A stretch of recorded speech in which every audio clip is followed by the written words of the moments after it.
আজ একটা স্ন্যাক্সের রেসিপি নিয়ে চলে এলাম, মিনি সিঙ্গারা। তার জন্য কড়াই তেল দিয়ে গোটা জিরে ফোড়ন দিয়ে একটু আলু সেদ্ধ করা ছিল, গ্রেট করে নিয়েছি।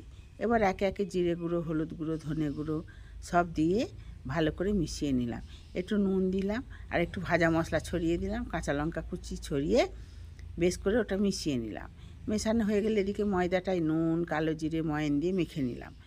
বেশ ভালো করে ময়ান দিয়ে মেখে 10 মিনিট ঢাকা দিয়ে রেখে দিয়েছিলাম। এবার এক একটা গুচি কেটে নিলাম, কেটে দুটো কেটে নিলাম, একটাতে সিঙ্গারার পুরের মতো তৈরি করে নিলাম, দিয়ে পুরটা দিয়ে ভালো করে এঁটে এক এক করে সব তৈরি করে নিলাম। সব তৈরি হয়ে গেলে এবার উল্টে পাল্টে গ্যাস সিম করে ভেজে নিতে হবে। উল্টে পাল্টে ভেজে তুলে নিলে আমাদের সিঙ্গারা রেসিপি রেডি।